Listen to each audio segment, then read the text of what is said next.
Firstly, good morning. Everybody can hear me? Yes. It's a pleasure to be here, and this is going to be more about the three esteemed gentlemen sitting here. My job is to just further into answering some tough questions, hopefully. I'm going to start this by asking a simple question to our three esteemed panelists. They are all, including myself, have been focusing on growing our companies across the last 2 or 3 decades. That shows how old we all are. Okay. It would be great for us to share our journey from concept to the level of growth we have reached today briefly, and more importantly, touch on the way business landscape of India has changed alongside, and how it has changed, and is it today more acclimatized to growth or was it before? So I'd like to start with anybody who would like to take the table and please. Okay. Sir? Yeah. Thank you and good morning to everyone. First, you started with tough question, and you said tough question. Running MSME is a tough job itself.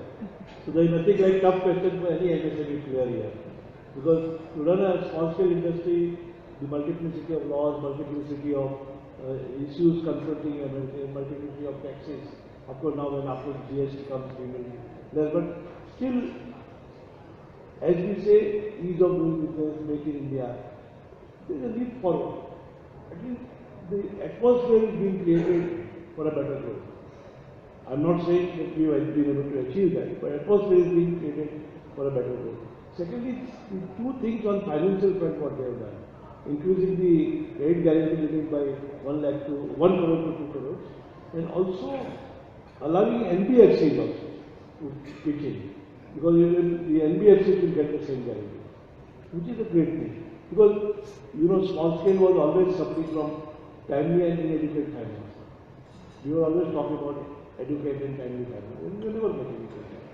So that was one. Second is marketing. Now brand marketing we are talking about. But this was also a concept earlier, when Mr. Jena was the minister. So we should have clusters and we should have same brand and we should market that brand. So the area is one product, one village type concept was there. But it didn't take shape. I hope it takes shape. Secondly, small scale, the issues are the same. When you make a representation to the government for the last 20 years, at least I know, that some of the issues are the same and the common and still remain unresolved. So I have a request. What people would love to understand is your specific journey, where you have gone through certain challenges and have grown. That would be like a good case study and an example for some of us here. No, I do agree with you. The journey has been always tough. And, as it's from finance to setting up the industry and to market. All three issues, which actually I covered in a different way, but these all three issues you should confront day to day in life. It may be good for 1 year, 2 years, but again the third year you have the same bomb.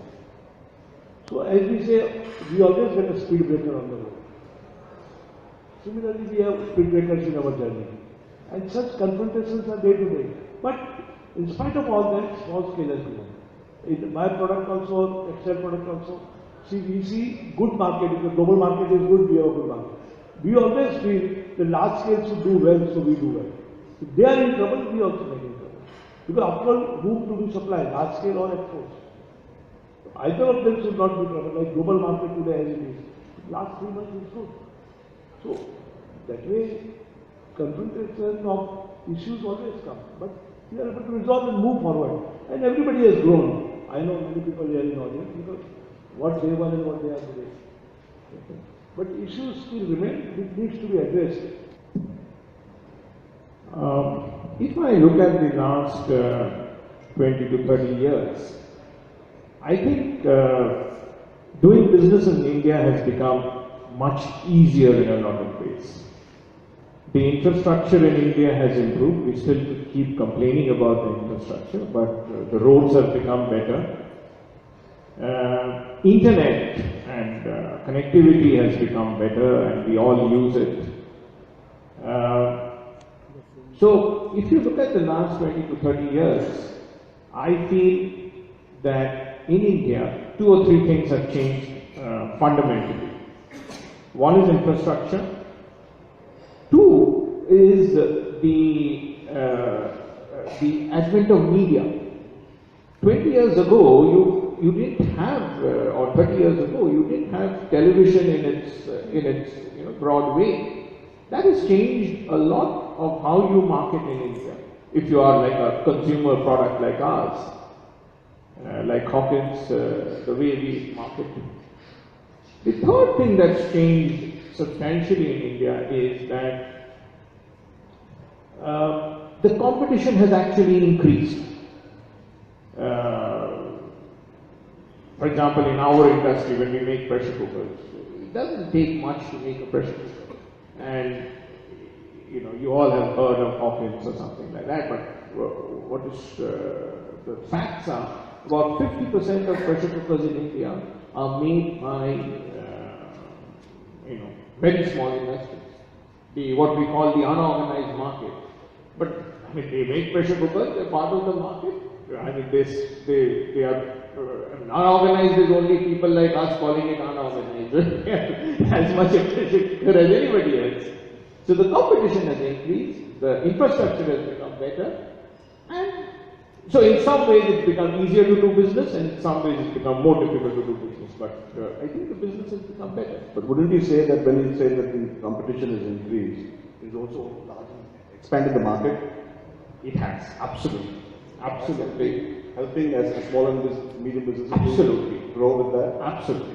It has expanded the market. The two things that expanded the market is competition and media. Thank you so much. Most of the SMEs are run by the entrepreneurs because they are passionate about it, and generally I have seen if you are driven by a passion, then it's not too much troublesome. I would not say the journey was very difficult. For us it was a reasonably simple thing, I would say, that, and I would not have done anything better than what I did in whatever I'm doing. This is the best I could do, and we have been a growth rate of say around say CAGR of let's say over 20 years, around 20%. We've been growing all over, even last 5, 6 years. So what changed for us is in the initial days when we started, we borrowed at something like 21% from SIDBI. Now we have come down. The interest rates have substantially come down. It's come down to I think 8.5% into this time, and with some subventions it has gone below 6 actually. So India is now at the borrowing rates which is globally competitive. We are borrowing at almost same rates what companies in the United States are borrowing, if you are having the right financial structures. So that has changed substantially. Secondly, what has changed for me is we are playing on a larger canvas. When we started the business, we were more focused only across India. So initial 5-7 years we were completely country-centered organization. We changed for us since 2005, and now we are present somewhere around 50 plus countries, 55, something like that. So that global presence helps you to get a better thought process. I would like to say that when we call a company a global company, it's not just where you produce or where you market. It's all about the global thoughts, like what you think. How do you start thinking? Why countries or companies in certain geographies are doing better than the companies in some other geographies? That's typically because of the thought processes, and that adaptability of thought process was much stronger in the second decade. We could meet more people, we could travel across. It has become easier. India as a whole, or Indians as a people, are better acceptable all over the world. It was a difficult job to talk to, say, Germans or Americans about the technology in India, and we were kind of outrightly underdog about if something which is highly technical we are talking. But now it's not the case. Like now we can actually tell them, no, hey, you don't know. We are in the plastic processing or polymer processing, and frankly, we are leading the world when it comes to polymer processing. India is one of the most developed polymer processing countries in the world. So technically, that has given us an edge. So I feel SMEs are kind of those seeds, like unless, I think most of the companies do travel this path. People become small company and then they become large. Like I've not seen many companies just they started as a large companies.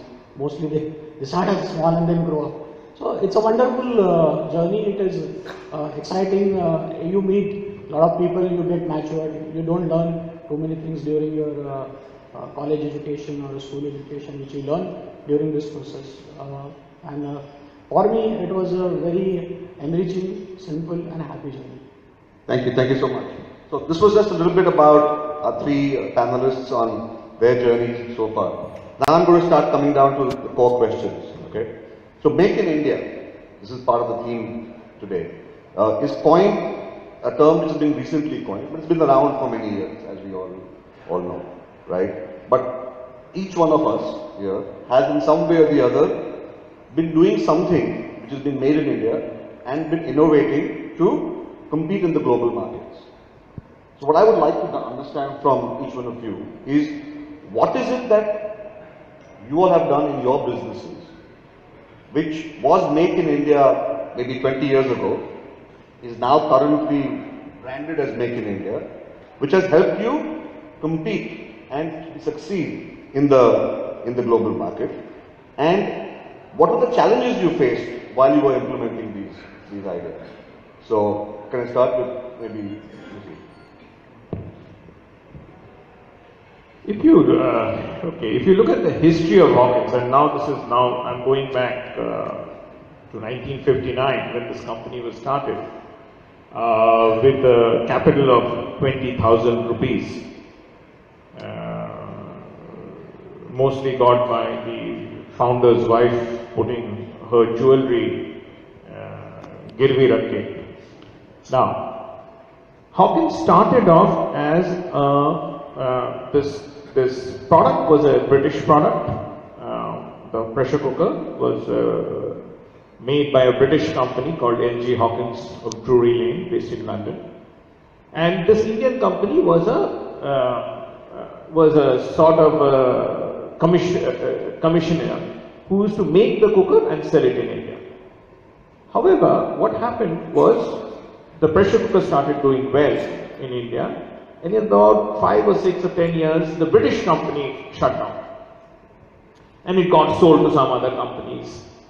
Finally, somewhere in the 80s, the Indian company, because it was doing well, actually bought the brand name from the British company. It was no longer British, it was with Philips of Eindhoven at that point in time. And then, so since 1959 we have been making the pressure cooker in India. We have made more than 7, which is the highest penetration in India. We have never imported a single cooker or even a single component. One thing we have imported is material. And that is one of the problems you have in making in India. Sometimes you don't get good raw materials. You have to go and import good material if you want to have good quality. The challenges of making in India are mainly, at least from our point of view, how to deal with the government.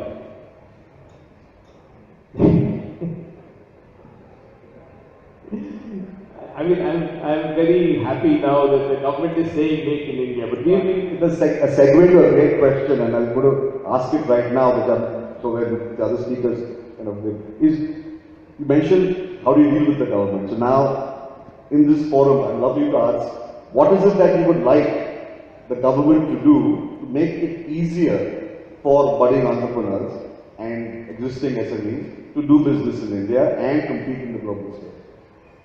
Basically, stay out of our head. So it's just historically, it's a human thought or a tendency to follow the power. So by creating a brand, you are actually creating a power group which helps countries, individuals, companies, whatever, to get to the markets, able to sell their products. And that's what has changed with Make in India. Nothing else, I guess. Like everything is there, but they are helping us to create another platform to sell our products. Now, what we at MB, we observed or we did to create or keep ourselves globally competitive, I think we went on a very basic level problems or human handlings which we avoid. Like, though we say that Indian labor are cheaper, but our businesses or our business processes are so low-endly structured. I would give a simple process of loading a container. Like if you go to some developed countries like Germany or United States, like there's a one driver of forklift who actually rolls in his forklift, gets the bales or the packets out, keep it in a warehouse, which is already coded, and roughly it's a job of 30 minutes. So half a man day or half a man hour is consumed. In India, in my factory, still after a lot of automation, we have one forklift driver, one supervisor, because driver does not want to actually apply his brain to know which goods to be picked up, or supervisor finds it below dignity to drive a forklift. So combination is very fatiguing. So we have one supervisor who tells, "Ye andar dalo." Then the driver goes in, and then there are two other gentlemen who are wiping up the packets or bales so that the dust goes in. We don't want to keep them in a dust-proof environment, so that क्योंकि हमारा container आने के 4 घंटे पहले excise inspector आने वाला होता है, तो हम बेल्स बाहर रास्ते पे निकाल के रखते हैं, like in the yard, and then they load. So we have another 2 gentlemen wiping it up, and the whole process goes on around 3 hours. So we have 4 people working 3 hours. So we look at the cost competitiveness. It cannot work this way. We'll have to, as an Indian SMEs, we'll have to understand our labor is cheaper, but we'll have to start counting what are our man-hour or man-days cost we are applying on those products. The moment, simple things like we do head loadings, truck may say anything, we are loading up and down, we'll try to do it on our head, we'll not use forklifts. Most of the smaller factories will have uneven flooring. I'll tell you very basic things, and because of that, no rolling equipments can actually go there. Like between one section to other, it will be a 6 inches jump. I don't know why, but then he cannot go from this side to this side. There's a ramp, so no human. So we'll have to focus on actually computing what are the man hours applied to your product, because we cannot sell the world cost competitiveness. Today, most of the Indian exports are because of the cost, not because of the technology. Very few things, I would say, including IT, we are on the cost. We are selling worldwide because we are cheaper, and that is not going to stay forever. Every advantage is temporary, so is this. So we will have to devise the processes which are efficient and which are globally competitive.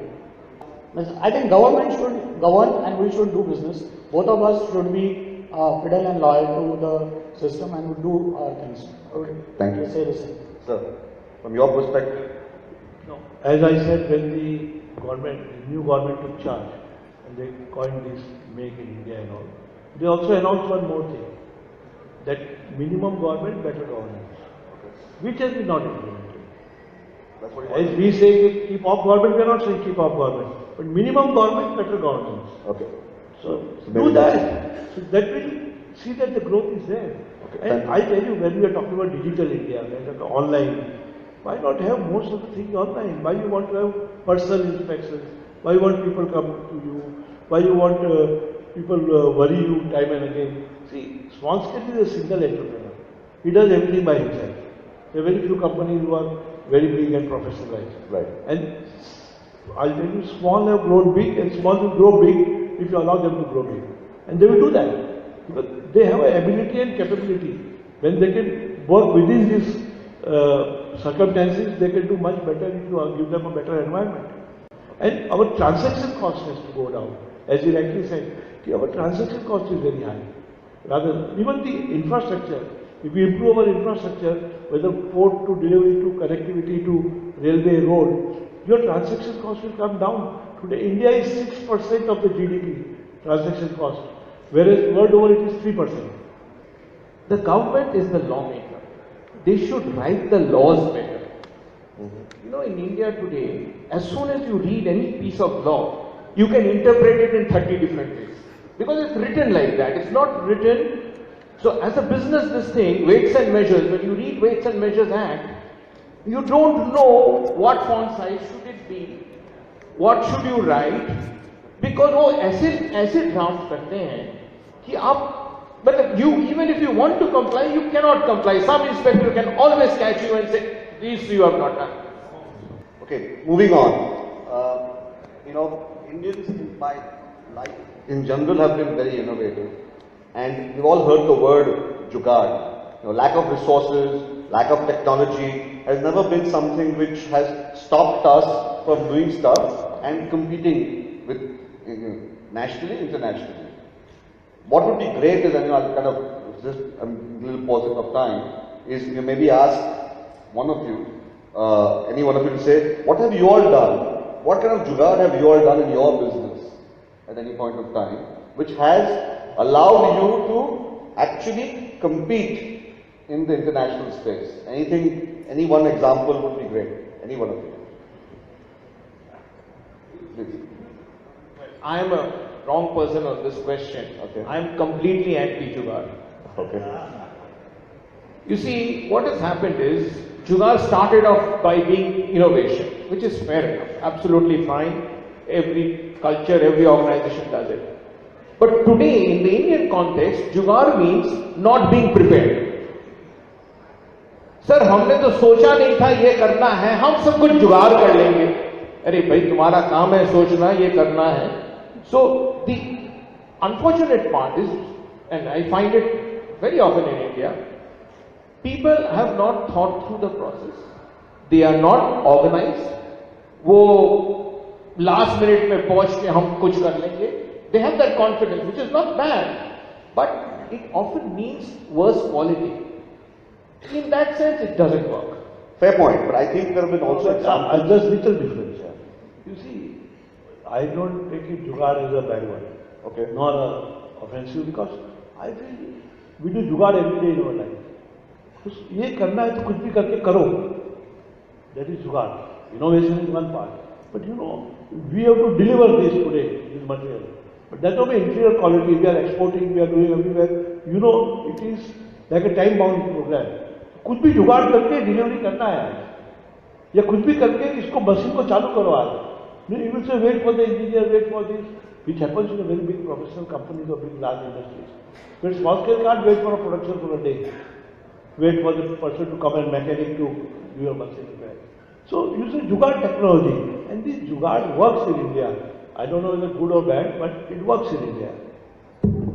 Okay. Would you have anything? I would say that probably jugaads are having a short-term horizon, while a structured innovation is comparatively much longer on the horizon. You cannot work with anything with the jugaadu attitude. It's just a patch. So it's an interesting kind of thing that jugaad, as much as we all love the word, it doesn't seem to be something which our entrepreneurs here are very favorable of. It's a good. Work with jugaad, I'm not against it. You do something. Suppose you have a better way of doing it, then systematize it and do it every time. Her morning में आके नया जुगाड़ सोचो मत. Fair point. Fair point. Imagine if your wife every morning said, "अच्छा, I don't know what breakfast to give you, कुछ जुगाड़ करते हैं." Okay. Moving on, and maybe this is the last question we have time for before we get into a question answer. So I want to actually ask a question which is important to me. As an individual, I'm in the IT space, and a question which haunts me every day, and I'm sure you all have it in your spaces as well, is that how do we as a business, which is in SME in the IT space, compete with the larger international players like the Accentures and the IBMs, but also like our large Indian players like the Infosys and the Wipros and the TCSs in the international space. Now, what do you do differently? We've tried certain things, we've created new concepts like a managed captive, which allows us to bring in talent and do something here at a ridiculous price point. Now, that is jugaad in a way, but we've done something. The question I want is, how have you all handled this situation? I'm sure a lot of you face the same question. We are 10 million, 20 million, 50 million businesses. If I want to compete against $1 billion business, what do I do? So, any insight from your side? I'll say choose the right product, because every product has certain benefits, or every organization, like bigger organizations have the benefits, smaller do. So play on your benefit. Like if you are a batsman, don't try to bowl. If you are a bowler, hold on to bowling. So kind of play on your benefit. Create the product line which is most ideal in your sector, your segment, your size, so that you can actually dodge. Like we are fighting wings, like one of the Fortune 500 companies back in India for the irrigation products, and we make them a world run because we are so agile. We go to every small place they cannot reach. So it's all about how do you select your sector. So you're talking about productization, customer niche, and agility are two Yes, things agility that work is very well. one of the very best benefit of the comparatively smaller organization than a lot. You can quickly swing around. Fantastic. Pressure cookers, I'll again come back to my field. You will not find a single Chinese pressure cooker in India. And why is that? Yes. The reason is, we in India, and not just Hawkins, I mean other states, we are the most efficient makers of pressure cookers in the world. And that is because, उसके भी अच्छी कारण है, companies like us, bigger brands, have been kept straight by the really small guys. मैं अगर 1600 रुपए का pressure cooker बेचता हूँ, they are selling it for 800 bucks. So they compete the hell out of me, so I have to be better quality, I have to keep my lower cost lower. That is why, if you see, we talk a lot bad about Indian manufacturing, but I'll tell you from the brand's perspective.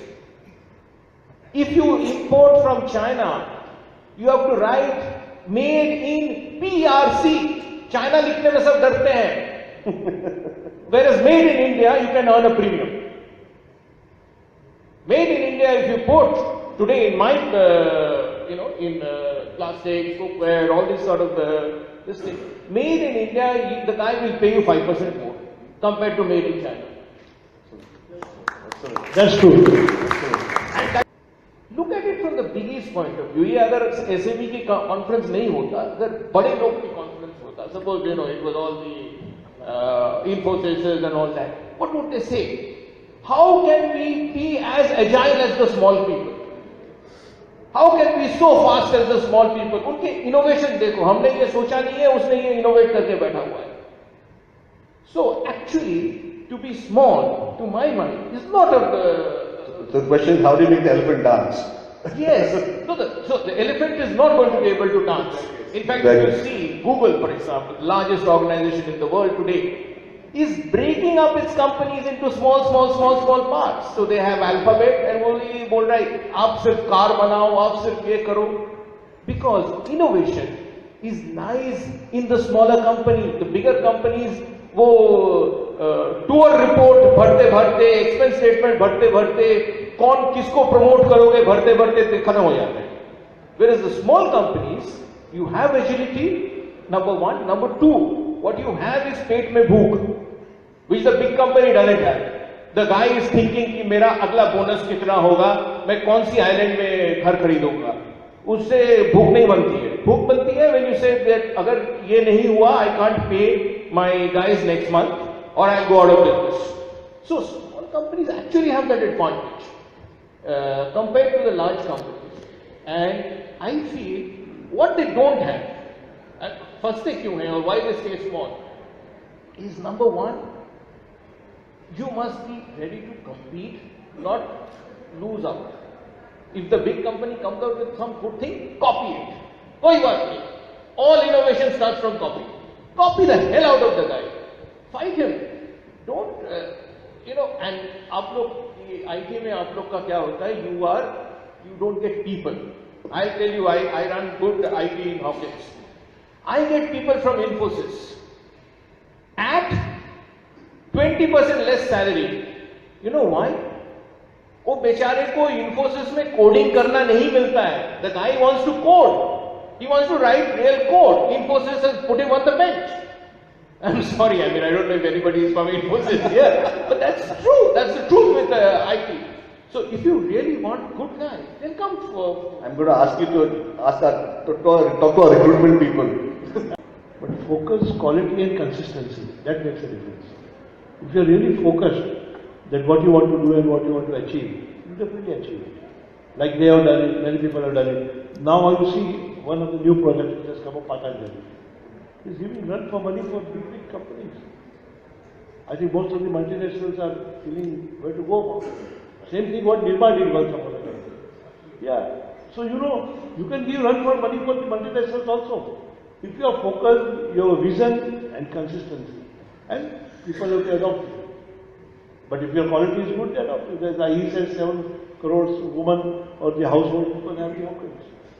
So those 7 crore people have adopted him as a family. And they will continue adopting. Well, lena hai to Hawkins law, baki mat lo. Lena hai to ye lo, mat lo. Again, sorry for the lack of time, but thank you very much. Thank you, gentlemen, for a very insightful morning. I would open it up for a couple of questions, so we can maybe have room for maybe 1 or 2 maximum. Yeah. I think the gentleman was first, please.